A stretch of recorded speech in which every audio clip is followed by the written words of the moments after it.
Goeiemôre gemeenskap van gelowiges, dit is vandag donderdag die 29ste Mei 2025 en dit is Hemelvaart, ons vier dit vandag. Daarom is dit sekerlik gepas dat ons dan uit Handelinge hoofstuk 1 uit die gedeelte lees wat oor die Hemelvaart gaan. Dit is van vers 9 af. Nadat hy dit gesê het, is hy opgeneem terwyl hulle dit sien en 'n wolk het hom weggeneem sodat hulle hom nie langer kon sien nie. Terwyl hy weggaan en hulle nog stip na die hemel kyk, het daar skielik 2 mans in wit klere by hulle gestaan.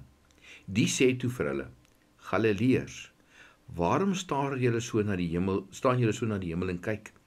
Hierdie Jesus wat van julle af na die hemel toe opgeneem is, sal net so terugkom soos julle hom na die hemel toe sien opgaan het. Dalk moet 'n mens jouself net indink aan wat hier gebeur het. Onthou nou, hierdie gedeelte in Handelinge sluit eintlik ook aan by die gedeelte aan die einde van Matteus. Jesus vra vir hulle, kom daar na die berg toe, en as hulle daar staan, gee hulle 'n finale opdrag en sê, gaan maak die mense my disippels.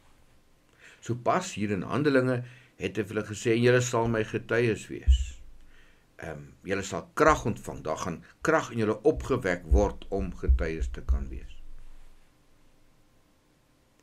So, net nadat hy dit vir hulle gesê het, dan word hy skielik in 'n wolk in die hemel opgeneem.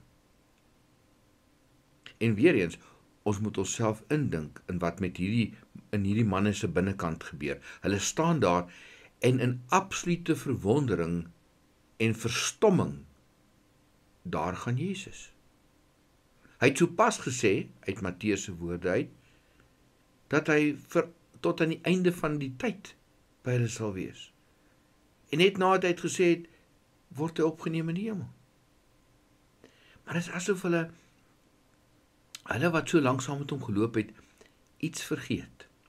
En dalk sou ons bietjie moes terugblaai in die Bybel, om wat hulle vergeet het, weer bietjie te gaan onthou. In Johannes 13 sê hy vir hulle, my kinders, ek is nog net 'n klein rukkie by julle, dan sal julle my soek, en soos ek vir Jode gesê het, sê ek nou vir julle ook, waar ek heen gaan, kan julle nie kom nie. En dan, as ons dit lees, dan moet ons weer ook na Johannes 14 toe blaai, vers 15 tot 18. En hy begin so, as julle my lief het, sal julle my opdragte uitvoer.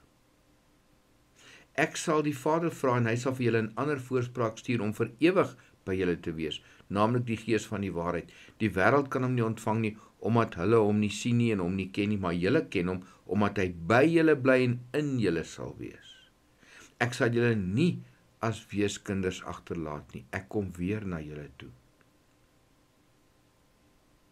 En dan net herhaal hierdie opdrag, as julle my liefhet, sal julle my opdragte uitvoer. Wat is die opdrag?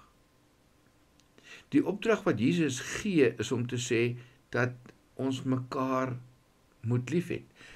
Johannes 13, vers 34, ek gee julle 'n nuwe gebod, julle moet mekaar lief hê. Soos ek julle liefhet, moet julle mekaar ook lief hê. As julle mekaar liefhet, sal almal weet, dat julle disippels van my is. Hulle moes eintlik geweet het.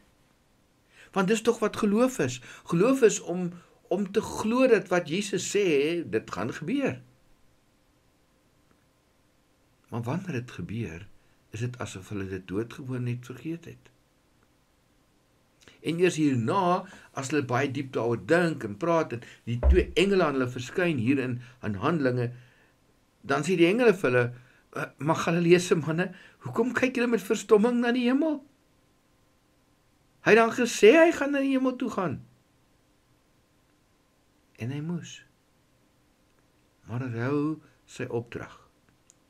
Hy gaan hemel toe.